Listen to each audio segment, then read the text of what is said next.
Hey, what's up, guys? This is Will. I'm the middle school pastor for Park Valley Church, and man, it's been a crazy couple days, right? Like, schools are closing, Park Valley's closing. There's no underground for a couple weeks, and I'm kind of bummed out. But at the same time, I know that we're making wise decisions because with this whole coronavirus, like, we want to make sure that we're not spreading the disease anymore or the virus anymore. Um, so hopefully you guys are enjoying yourself on the couch. Hopefully you're enjoying the few days off that you're going to have in the next couple weeks. And man, I really hope that you take some time to maybe, like, instead of just playing video games or instead of just, I guess you're not going to be hanging out with friends, whatever you're going to be doing. Man, I would encourage you to maybe take some time to um, pray, for all the people who are being affected by this, for the spread of the disease or this virus to stop. And so take some time to connect with God. If you were part of my session during winter retreat, we talked about reading the Bible, right? But we talked about fun ways to read the Bible, because man, this book has a lot of really cool and awesome things to do. And so what I would challenge you guys to do in the next 2 weeks is try to listen to all four Gospels: Matthew, Mark, Luke, and John, in a 2 week span. And it should be easy. It's only 8.5 hours of listening. You probably watch that much YouTube in a day or two. And so I would just encourage you, just take a couple minutes every single day and just try to interact with God. And I would also say, again, take some time to pray for some people right now, because again, um, you know, when it comes to prayer, prayer is powerful. God does some mighty things when we stop and we acknowledge the fact that He's the one that's in control. And so pray for your family that you would be healthy. Pray for other people who aren't as fortunate that the virus would pass by pretty quickly. That God would do something amazing with the world right now, in the state that we're in, because we're all a little panicky right now. We're all a little scared. I went to Walmart today, and man, there's no toilet paper. There probably hasn't been for days. Um, there's like no food. We're getting like whatever leftovers we can for chili and different meals like that. And so, I know a lot of people are scared, and that's something that you might be as well. You might be a little bit worried. You might hear a lot of things from the news or the media, and you might be thinking, man, um, I don't know about this. Like, this might be it.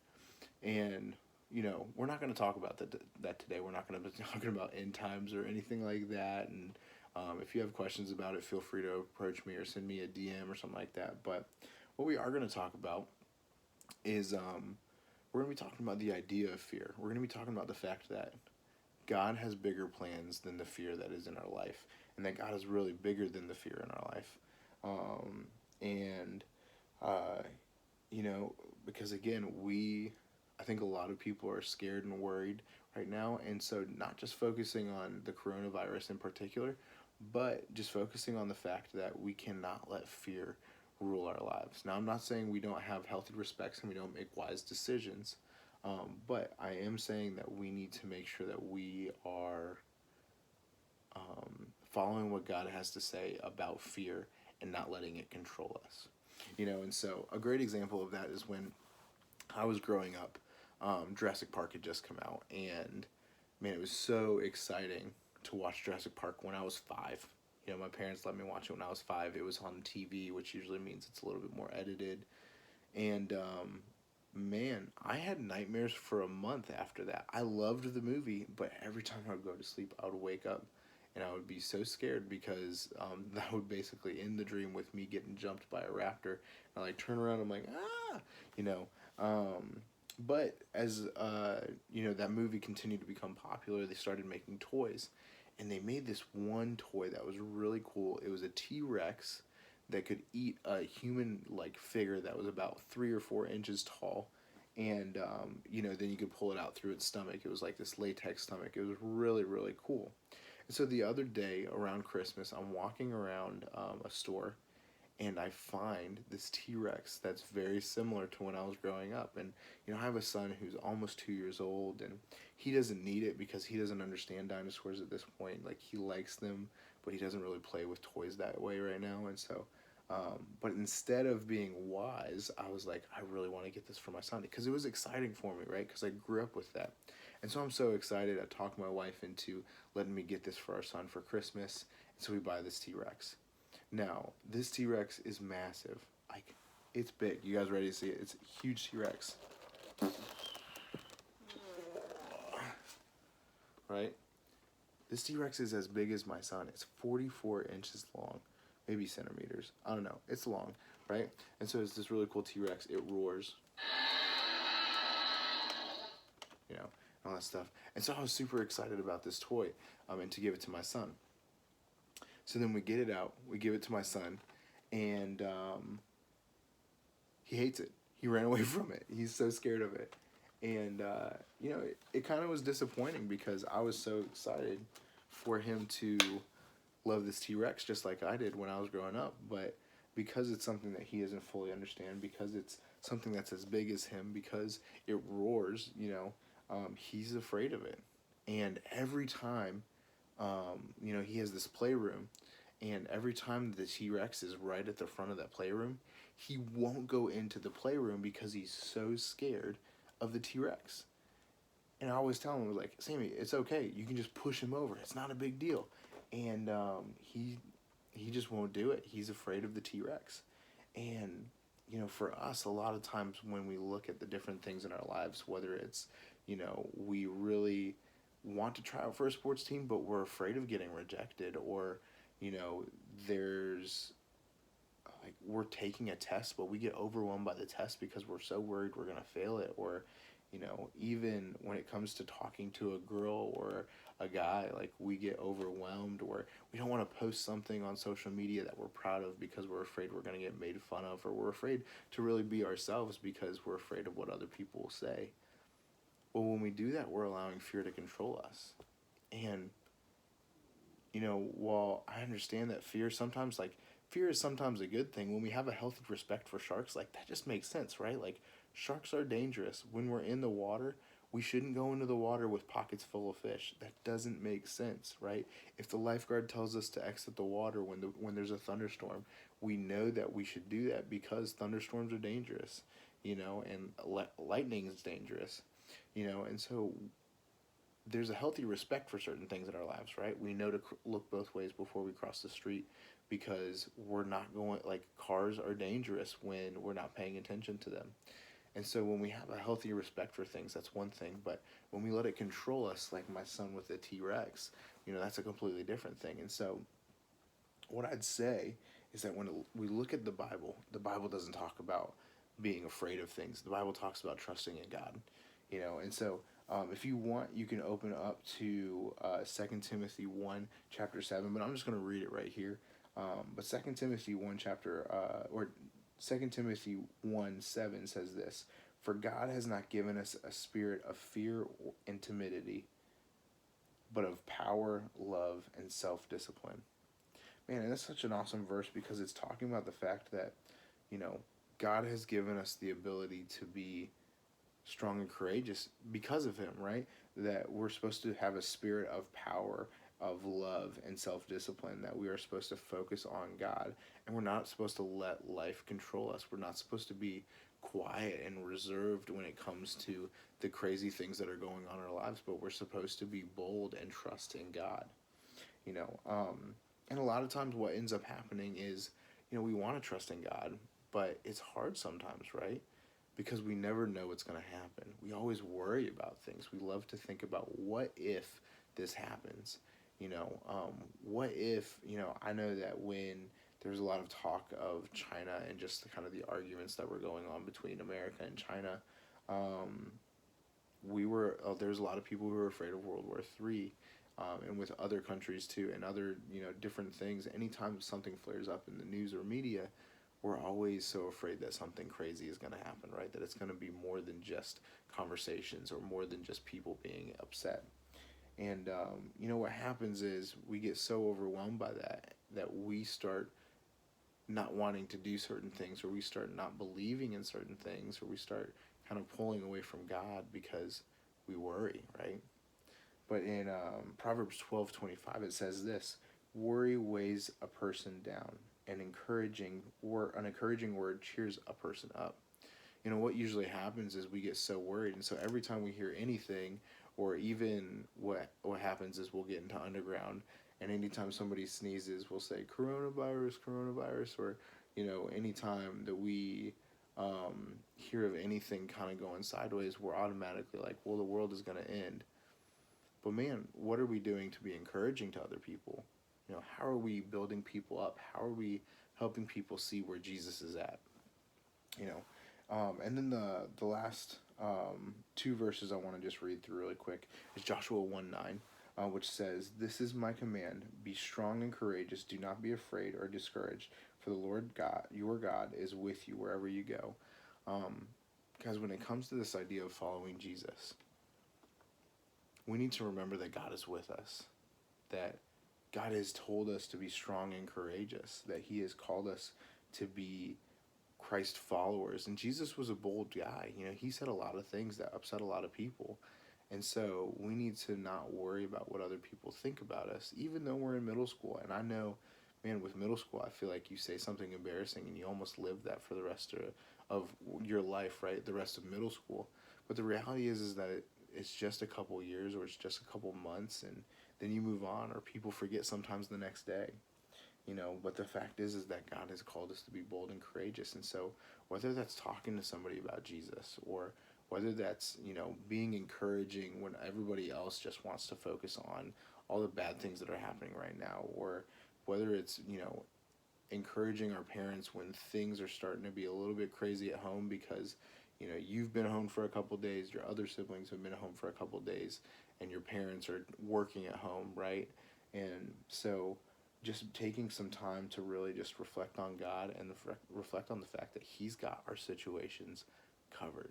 He knows what's going on, and He's not ignoring you. He's handling it, right? And then the last verse is just 1 Peter 5:6-7. So humble yourselves under the mighty power of God, and at the right time He will lift you up in honor. Give all your worries and cares to God, for He cares about you. And again, I think sometimes when we think about this idea of fear, we forget about the fact that God cares about us, right? That God knows our situation, that God put us there for a reason. And we ignore all of that, and we're just like, oh, well, I'm out. I give up, I quit, all that stuff. What we need to do instead is that when we get scared or when we have fear in our lives, instead of letting it control us, we need to turn and run to the Father. The cool part about the T-Rex is that every time my son sees the T-Rex and he gets scared, he runs to me. That's a huge blessing to me as a father, the fact that he wants to be near me and that he's comforted by my presence and that he's comforted by the fact that I'm around. But it's also humbling to think that, man, when I get scared, am I running to God? Am I taking time to pray about what's going on in my life? Am I taking time to just talk to God and be like, hey, God, I'm worried about this. Like, I don't know how I feel about this. Like, how am I supposed to make it through this right now? It's interesting when I went into Walmart today, and everything's flying off the shelves. There's no toilet paper. There probably hasn't been for several days. There's not that much food. And all that stuff, or there's not like the normal kinds of food that you would get, right? You have to scrounge a little bit, and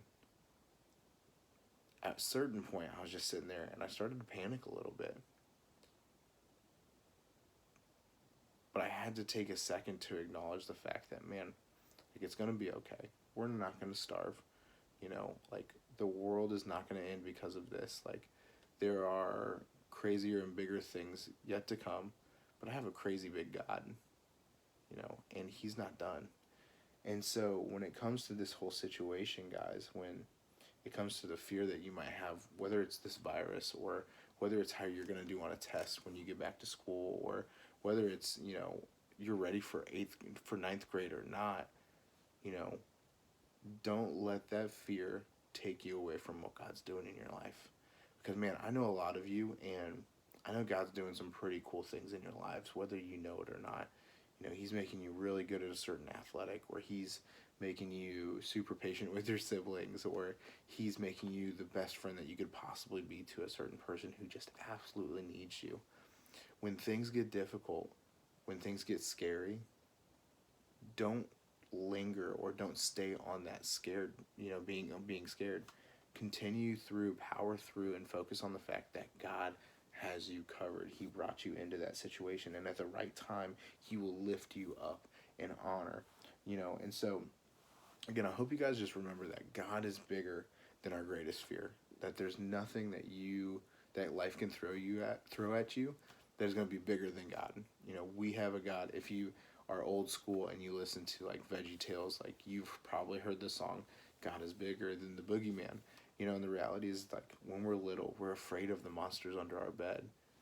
But when we grow up, we start to learn the fact that there's nothing under there, right? Sometimes houses just make sounds. Sometimes, you know, our brain is playing tricks on us, Sometimes we think that the T-Rex is actually looking at us when we turn our head and that he's going to attack, But that's not the case, right? This is a dumb T-Rex.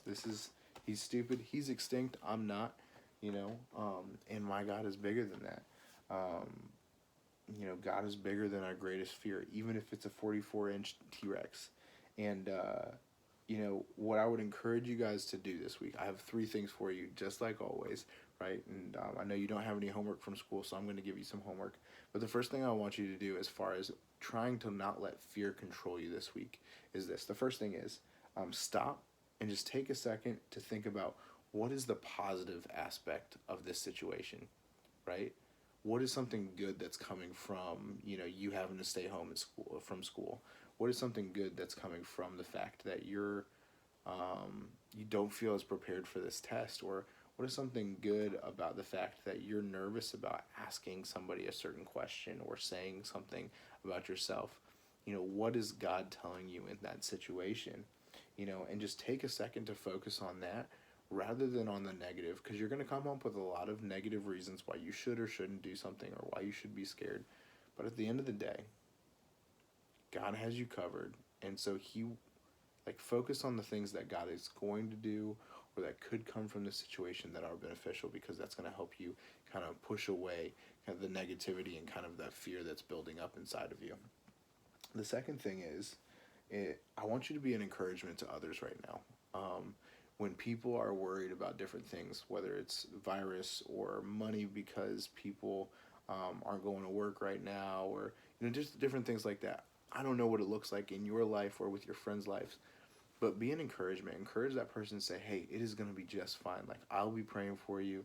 Like, what can we do to help you out? But encourage those people, because again, when you're an encouragement, you're allowing them to know that there's something more than just the negative aspects of whatever's going on, and you're able to pull them out of whatever situation they're in, or at least try to pull them out and be an encouragement to them. The last thing that I want you to do is I want you to pray. I want you to take some time this week and just pray.